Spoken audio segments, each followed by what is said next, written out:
So we're here with Broadus Palmer. Broadus, why don't you tell us a little bit about yourself, who you are, and tell us about your side hustle. Yeah, my name is Broadus Palmer, one of the coolest guys you know. My side hustle is Level Up in Tech. We help current and future techies learn how to solve problems as cloud engineers, and we help them land high-paying roles, and that's what we do. So the one thing that a lot of people don't really know is that you and I go to the way back, right? All the way back to the Linux Academy days. Broadus and I actually started together. Same day. Same day. Yep. Same day, same team, same everything. Yeah, I was super nervous. It was my first tech role ever. And it was with a company that it was in high regards to me because they helped me get the training I needed. And yeah, it was scary at the same time. So is that what part of what inspired you to do your side hustle? Yeah, because to be completely honest, with that platform, it was just a bunch of curriculum you can take. But as myself going through it and seeing others, it was just confusing of what could we do, right? If I wanted to go for this role, what do I need to look at and how do I need to learn? And how can I get experience if nobody hires me to get experience? And once I get these things under my belt, how do I interview? Who do I reach out to? How do I market myself to have jobs really come in and say, hey, we want you instead of me going chasing after the job? How did you start that journey going from basically working on your 9 to 5 straight into being that entrepreneur? Yeah, so I think the entrepreneur part of me started a long time ago where I was a musician and then I moved from that to clothing design and then I did hats and I started selling sneakers resale in the resale market. So part of that entrepreneur spirit was what I think got me into tech in the first place, where I used the marketing side of my abilities to be able to push myself out there on LinkedIn and land my first role. But it was I've seen a problem that needed to be solved. And for me personally, going through that problem and having a ton of people on LinkedIn for my marketing actually hit me up to help them with that problem. And I was using that platform to help. Hey, I was building out solo learning paths for each individual that I was working with for free. This is what you need to do. And it was like 6-month paths.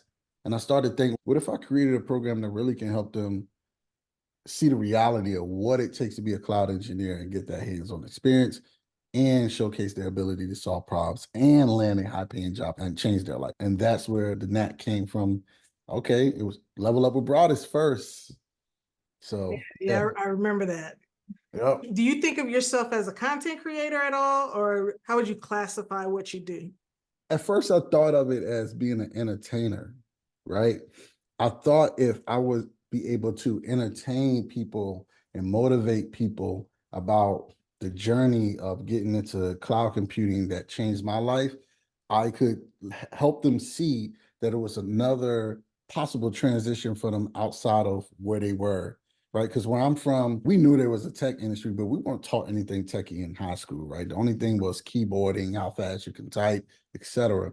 So I wanted to look at it like, hey, I want it to be, for lack of better words, like the Steve Harvey of tech, right? I got my own stuff with Level Up in Tech that I'm helping to change lives. So now I see myself going into more thought leadership and really transition my experience and where I see the industry going and really channeling that into helping more leaders or even more people within organizations see where tech is going and get hype about being able to solve problems that way. How do you actually stay ahead of the curve when you think about like innovation and how fast cloud changes? How do you stay ahead of that? So what I do, right, I continuously learn, I continuously read about where tech is going, specific sites like DevOps.com, specific sites like CIO.com, et cetera. But to stay innovative, what we actually do as a team, I tell myself and the team, say, hey, look, by tomorrow, I just want 3 crazy, insane ideas from each of y'all. I don't care if you think we can, in reality, it can be done.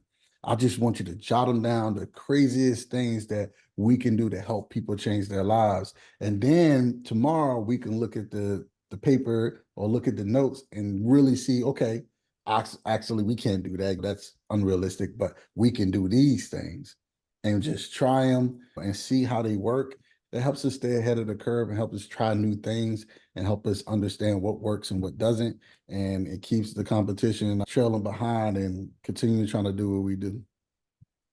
So how did you actually go from being solo, right? Like you said, you started just helping people on your own. How did you go that to scaling your business to like how many people you have working with you now? So it came to a point where when COVID hit, it scaled, the business picked up where companies were anti-cloud or people that were in other industries that weren't stable, seeing that tech was stable through this uncertain time.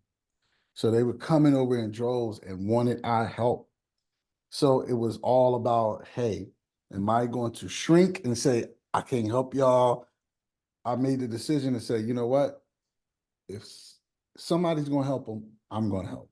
And one thing I started where I was like, I've helped a few people already get jobs and already working in the industry. And I start calling them like, hey, I'm looking for some coaches. And yes, I could have went and got someone who had 20 years of experience in the industry, but those people couldn't tell anyone anything about going through a program like this. So I wanted people who already had the boots on the ground. They know what it felt like. They've been through the pressure and they leveled up and was successful and been working in a role for a while. And we just adopted that model. So after I started hiring a few people, we needed more. We started getting the great people, the shining stars that came out of the program and were going into roles and being shining stars there to come back to be able to help. And the models just continue to help us scale. So are most of your customers or your clients, are they new people in tech, or do you actually help people who are experienced in tech as well? Yeah, so it's about 46% of those who have tech experience come to us, while the majority of people are brand new who are tired of their current career. They want to transition. But one thing we knew is you might have somebody that say they have experience, like I got experience already. That's cool. But our data shows when it comes to learning cloud and doing hands-on cloud related or server things, if they haven't done it before, they're pretty much starting from square one like somebody who's never done it. And you see more people become leaders of the cohort. You'll see a person who had no technical background become a leader of a cohort, and you have people who have 10 years of experience in tech. They are calling them, asking them questions. Hey, can you help me with this project and help me understand how to solve this problem, et cetera. And it's just amazing to see. So I want to shift gears a little bit and talk about your brand, your personal brand. Right. So you post a lot.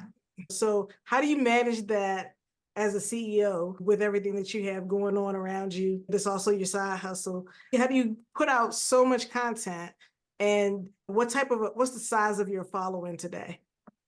Yeah, so number one thing, teamwork make the dream work, right? You get yourself a team who can really tap into who you are and your messaging that you want to convey and the stories that you have to tell and the people that you help and pass content.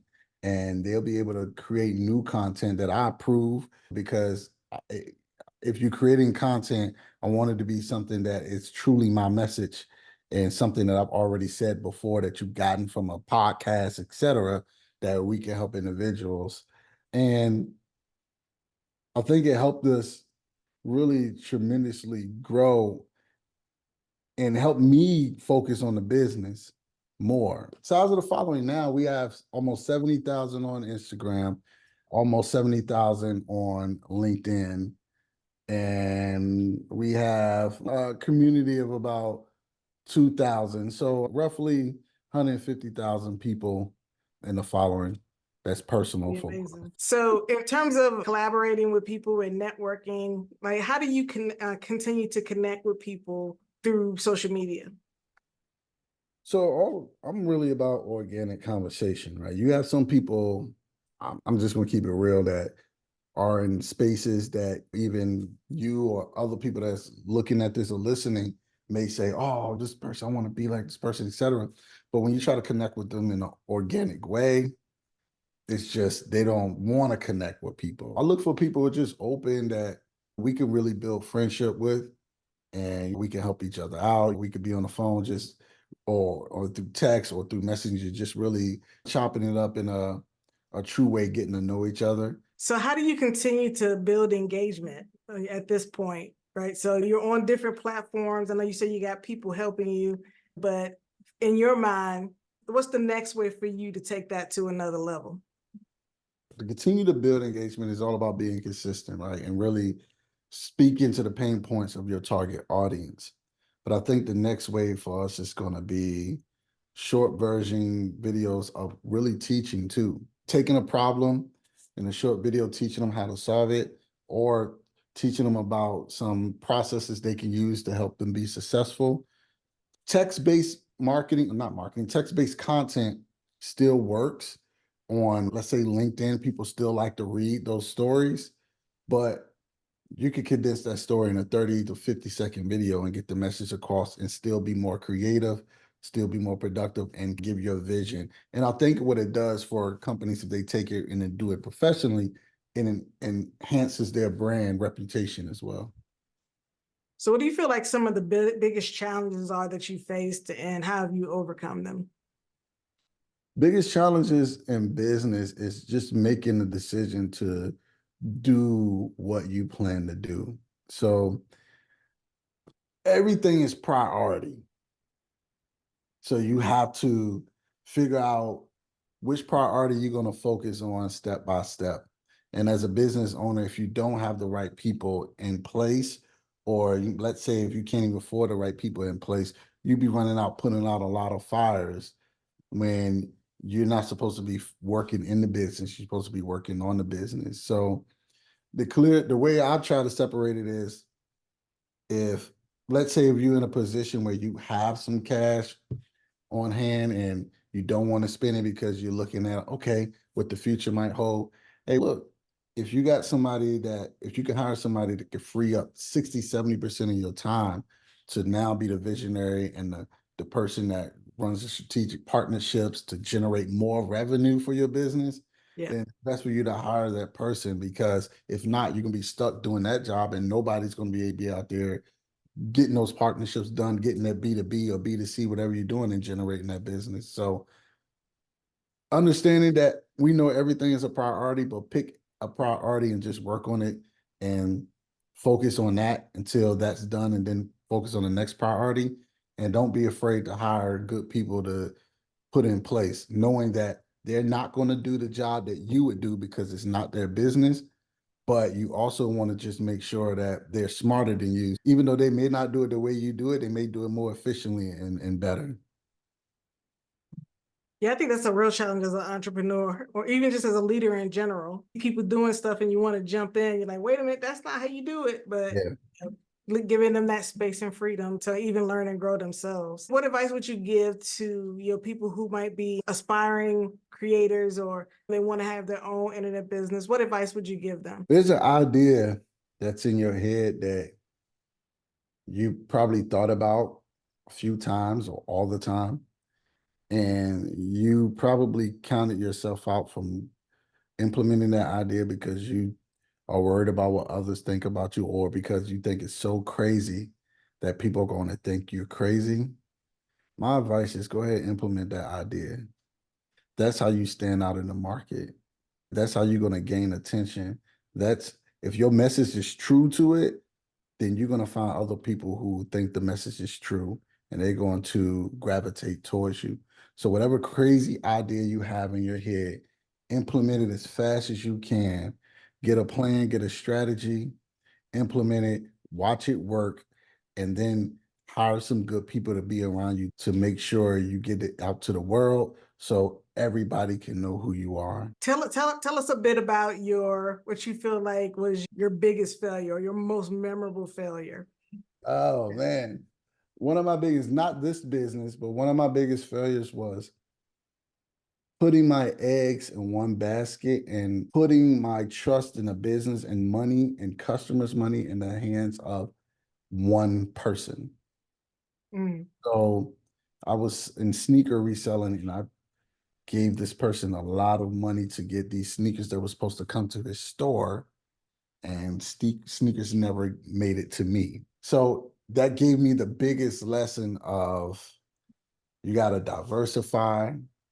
If you're running retail shop or any type of business or service, and make sure you have multiple points of contact that can do the job just as equally as good. Or if you're serving goods to a customer, make sure you got multiple points of contact where if this person or this vendor doesn't come through, you can always rely on other vendors or other, let's say, contacts to run your business. So never put all your eggs in one basket, because if that basket turn over, your whole business goes with it. But I think the first mistake that people can make, and goes back to your question of a biggest failure, this is another big failure, was trying to put systems in place before you have, let's say, lead generation and understanding who your customer is and understanding how you get in that customer. Like you need to grow that first and then put the systems in place to be able to scale.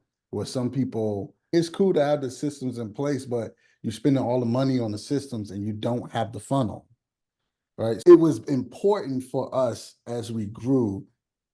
I didn't know I'm not an operations guy. And it was important for me to hire somebody who was fluent in automation and building out our back end systems and teach our operations people how to handle it. Because otherwise, as a business, we wouldn't have known where our numbers were, where finances were, where our customers were in their journey, how to help them solve problems. All of these things are from back end processes that if you don't get them right, you won't know where you're going or even how to get there. So do you feel like those were things that you knew from the beginning, or was that a lesson Absolutely that not. you learned? Absolutely not. I didn't think, once again, I'm a visionary, I'm a creator. I didn't think about, oh, you need to spend $20,000 for back end systems coaching and getting everything up and running, and then hire a team to get that done. It was just more so like, people, mentors started helping me think about it. Okay, you need to think about this, you need to think about that.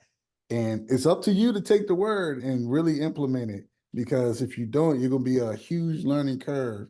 And it could be such a steep curve that you may not get around it. I congratulate you on the success that you've had so far.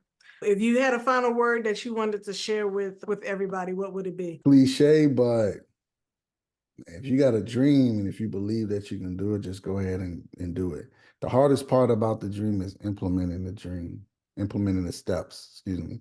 We can sit here and talk about what we're going to do all day, but the hardest part in business and to be successful is the execution. And I'm guilty of that as well.